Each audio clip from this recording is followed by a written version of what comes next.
Hi, my name is Sienna, and I talk about Margaret's case study.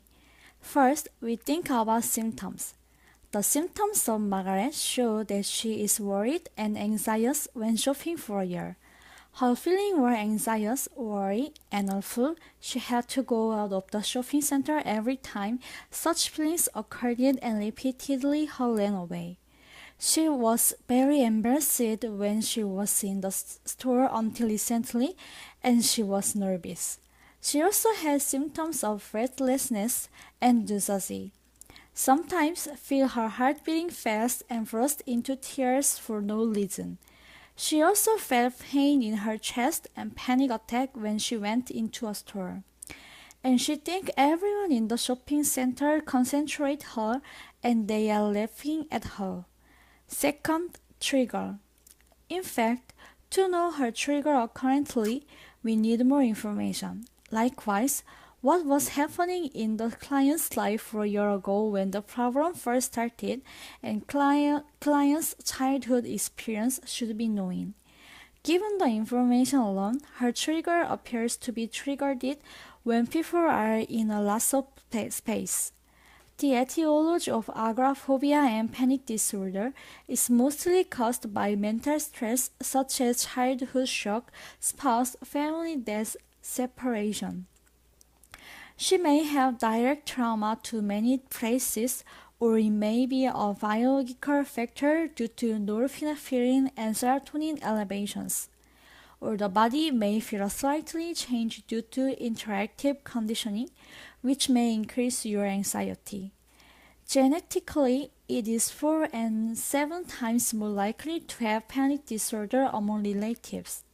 Psychosocial factors may include parental loss or separation anxiety during childhood or a sudden increase in stress. And she is a woman and may have panic. Freud also referred it to agoraphobia as a woman's disease. It is 2 and 4 times more common to women than men.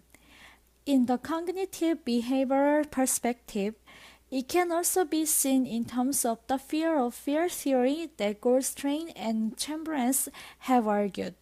It is not to be afraid of a specific place itself, but to fear that you will experience fear in that place.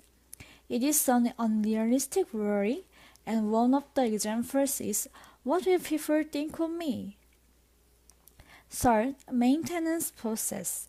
She felt uneasy again at the more she was at last. However, her cognized her panic condition and improved her condition. Then she came out of the store and waited and went back in and finished shopping without fail. She saw a self-guide on the internet and remembered it and followed it. People are busy, so nobody cares about me, she said. This is how she managed to overcome her anxiety rather than avoid it. Fourth, the most likely diagnosis. It is very likely to be agoraphobia with panic disorder. Agoraphobia is a phobia when you are alone in the situation where you cannot escape urgently in a wide or open space, such as a public place or a square. Panic disorder is a disorder characterized by extreme anxiety symptoms of panic attack which unexpectedly appears for no apparent reason. In fact, agoraphobia without panic disorder is rare. She suffered it from a panic disorder with a panic attack in a crowded shopping mall. Such symptoms have been repeated and have felt symptoms such as trembling of heart, breathlessness, nausea, and dizziness. If she has panic disorder, she may appear at least 4 symptoms of the 13 symptoms. Margaret has 4 or more appearing symptoms well in her case.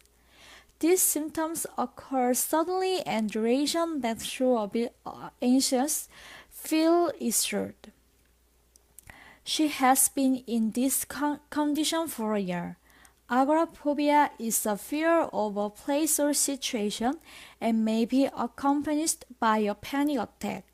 She was diagnosed with agoraphobia with panic disorder because she felt panic attacks when she was in a crowded shopping mall. Fifth, what interventions could be used with Margaret? Margaret, we can use CBT therapy. CBT is a therapy that develops beliefs, attitudes, thoughts, and skills to produce positive behavioral changes. In other words, the ultimate goal of cognitive behavior therapy is positive behavior change. It is necessary to change the mind for this behavior change. So we try to make effort to change the maladaptation beliefs to positive ones. So Margaret should be educated about the disease itself and treatment that tells the patient how to control anxiety, such as symptoms and record of the patient's thinking and breathing. Also, when a panic disorder occurs, she should change her perception and expose it to anxiety. Avoidance is not a good way to look long. So I recommended systematic desensitization to care for her disease. First, control your body sensation by anxiety. Second, modify your self-talk when you are anxious. Third, get used to body sensation by anxiety. Fourth, avoid a cure that makes you become accustomed step by step, like making the place no more afraid is good. Last, what does the prognosis look like for Margaret? If Margaret continues CBT therapy without escaping from this problem, her condition will improve.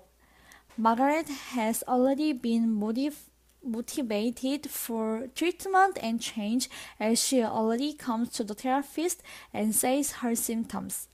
And finally, she always breaks the pattern of avoidance and feels proud of her achievements. Therefore, if Margaret now uses a higher level of CBT therapy, it is likely to turn positive. Thank you for listening.